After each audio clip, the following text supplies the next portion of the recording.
wound doesn't just affect your childhood, it affects every single relationship in your life, from your partners to your relationship with money, to your relationship with your body, to your relationship with friends, everything. I'm going to show you how I broke this pattern. I'm a trauma-informed coach and self-healing mentor, but I'm also the child of a narcissistic father, and that father wound ruined my life. I kept dating the same kind of guy. They would look kind of different, but it would just be different elements of him. A version of him that wouldn't meet my needs, a version of him that would be an addict, that wouldn't be able to love me because they love their addiction more. I just kept doing it over and over again until I did this one thing. And doing this one thing not only changed my relationship with men, so I could, in weeks, meet my husband, and years later, we got married.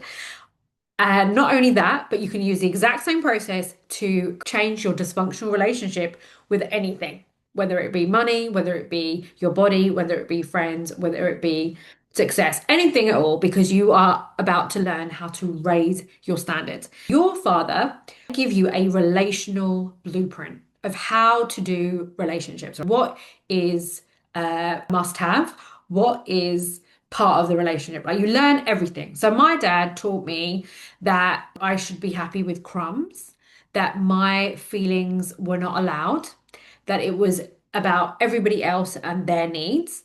I wasn't allowed to be loud. I wasn't allowed to be seen. I wasn't allowed to express myself. I wasn't allowed to be me. I had to like shrink and disappear. I had to emotionally regulate him. So all of these things that were pre-verbal, he didn't sit there and say, "Hey, this is the way that your relationship with men is going to be. This is how your relationship with money is going to be. This is how your relationship with your body is going to be because of our relationship." No, of course not. Through years of 0 to 7, he was teaching me how to be loved and how to be loved by the world, to be honest. And that was stuff that I was unconsciously taking in via the environment. And then that created an identity for me, a survival identity of how I would show up in the world. It's like, okay, I'll be a people pleaser. Oh, okay, I will be needless and wantless. Oh, okay, I'll become really good at reading other people's energy, and then I can keep myself safe. It was very much a whole identity built on trying to survive. It was not an identity to have nourishing, mutual, loving relationships. He never showed me that. He didn't make that safe for me. And if you had a narcissistic parent, that would be the same for you. You learn how to shapeshift and be whoever it is that they wanted to be. So, what you need to do is you need to renegotiate your relational blueprint. You need to, with all of your experience from these men that you've been dating, from these friendships, from these trauma bonds, from these narcissistic relationships, you need to get really clear about what are you no longer available for. So that's section 1 of your new contract. So I would literally write it like a contract and write, to all the men in the world, if that's what you're writing, or if you want to do it to money, or if you want to do it to friendship or anything like that, whatever the area is that you're going to work on, then you're going to write a list of what am I no longer available for. So the really great thing about dating, kissing all the frogs, is they teach you what is not okay for you. And not just that, but your father or your narcissistic parent, they taught you what made you feel terrified and unsafe. So, for example, I'm not available for somebody that shouts at me. I'm not available for somebody who has no interest in my needs. It's a relationship that is purely about their needs, right? This is non-negotiable. What are those kind of red flag things? I'm no longer available for giving constantly and receiving crumbs back. I'm no longer available for somebody that doesn't text me back. I'm no longer available for somebody that physically tests my boundaries. I'm no longer available for people online that are doing inappropriate behavior. Be so high with your standards, okay? Stop telling yourself that you kind of just have to make do and put up with this, because you absolutely don't need to do that. Your relational life is a mirror to what you are available for. What is your minimum standard? So you can believe that, oh, good men are gone, this is just not possible, blah, blah, blah, blah, blah. And that will inform your non-negotiables. And then that's what you will keep attracting into your life, because you're deciding what you are worthy of. You can change that. You can say, yeah, no, I went through all of that with my dad or in my family, but I deserve more than that. And being brave enough and having enough courage to be like, I'm going to write this goddamn list. And think about that little girl that you were that didn't get what she needed from your father. And that every time that you are being in these relationships, you are re-triggering her and bringing up all of that old stuff. And she is just looping around in a survival program. No more. As you can see, I come from a South Asian background. I didn't get together with my husband until I was 37. He is not part of my culture. So I broke so many family rules, so many family stories. What are you no longer available for that other people told you that you had to put up with just so that you could be loved? Be so clear and write those things down. So I remember when I was going through like this arranged marriage kind of setup when I was young, I was like, I really want to be with someone that looks this certain way, like a certain height, or really want to be with someone that lives in this area. I've just had little things. And I remember my family telling me, well, you can't be fussy because you're in your 30s now. You're not allowed to have criteria. This isn't about being super fussy. This is all like cosmetic things. But yeah, I do want to be with someone that's really kind. I do want to be with someone that texts me back. I do want to be with someone that genuinely sees me and cares about me. I genuinely want to be loved. I don't want to just get crumbs, right? And that's what we got to put down in all of those non-negotiables. And then what must you have? That person has to text you back. That person not speak to you rudely. That person has to have an interest in who you are. Really being so freaking clear about all of that information and, keep writing, think about all of the relationships and everything you learned from that childhood of yours. The third thing you want to do is action. Lots of people are sitting around waiting for the ideal situation to show themselves to you. So you've become very clear about like what it is that you do want and what it is that you don't want. How are you going to embody that energy? How are you going to show the universe that you are no longer following that old relational blueprint that your father or your family had given you? How are you going to show? So, this is what I did.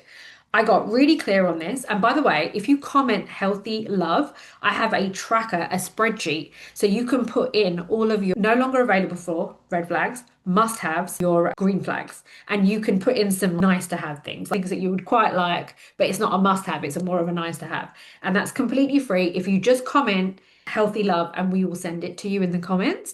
So the action step is that I was like, okay, I have men in my life that are not following this. They don't have the must-haves. They don't have the nice-to-haves. They literally do not have these things. Those people have to go. So I started to remove these relationships. I did have love addiction. So I was heavily addicted to these relationships. So when I took away my drug of choice, which was emotionally unavailable men, I started to properly freak out because I'd lost my vice, which was I'm not getting any attention. A little bit of attention is better than no attention, right?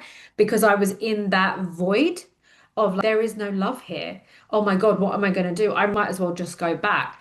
And the action step that you have to take is removing those relationships from your life and being the love that you seek in others. So that must have, nice to have list. Are you actually doing that to yourself? Are you expecting something from somebody else that you are not actually giving to you? Because that is an issue, right? Because then you are going to just attract what you are. And often we are attracting emotionally unavailable because we are emotionally unavailable to ourselves because we are not putting our needs first, our desires first. So when we're in this void state, when we are taking out the unhealthy relationships and we are holding the vision for this higher standard of relationships, and we are having a higher standard of relationship with ourselves. I teach this in my community, It Ends With Me, where we talk about healing your inner child, working with your nervous system, working with your protective parts, learning how to have boundaries in these unhealthy relationships. All of that is part of you building a healthier relationship with yourself, having a higher standard of relationship with yourself, which you did not learn in that childhood. That relational blueprint not only told you how to deal with other people, but it also taught you how to deal with yourself. And all of that was unhealthy. All of that was toxic because that's just what has been taught from generation to generation. So, what your action is now is to tidy all of that up. I am inviting people to my community ends with me for a very small price this month where you can come to my workshop called The Great Receiver. And we're going to go through all of the shadow patterns that you're doing right now that's blocking you from receiving easeful love. Because the reason why love doesn't feel easy is because you learn very, very young, and it's very much wired into your nervous system that love has to be hard, that love takes a lot of work, that you have to heal and fix yourself so much, and then you can have it. When that is just not true, you do not have to do those things. You are already worthy of love, and there's someone out there right now that wants you, like wants you fully with all of your darkness and your light, well, wants this version of you. But when you've got that story from childhood and it's wired into your body, you just keep attracting the same because that's what you are focusing on. You can't see the healthy ones. Great Receiver is a workshop, very low ticket. If you comment receive, and we will send you the link. It's actually on the 12th of February, 2026. But if you are watching this video later, you can watch the replay. So just comment receive and we'll send that to you. But basically, what we're saying here is that the action step that you must take is removing the unhealthy relationships. It is embodying the energy of love yourself, so emotionally available love to yourself, which means being kind to yourself. It means talking to yourself with kindness. It means not being your unhealthy parent, your unhealthy dad to yourself. You have to stop that. You have to become so aware of the way that you speak to yourself, the way that you treat your body, that the things that you're putting up with in relationships. This is your action step, which is tidying up your dysfunctional, unhealthy behavior. And I'm not saying that in any kind of judgment or shaming you in any way, because there are things that we do that is functional, which is like in our light, and there's things that we do that is dysfunctional, which is unconscious, and we don't even mean to do it, right? If you were taught that's how to be loved, nobody tells you, right? No one takes you to university on how to do this. So you don't know. Don't shame yourself for it. I had shocking patterns when it came to men.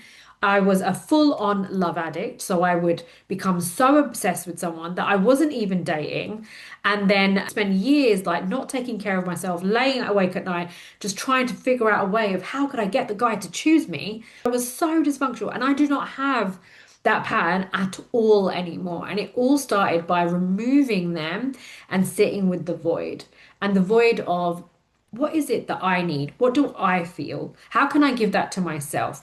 And that was the actions. And how can I sit in the void of removing all this dysfunction from my life?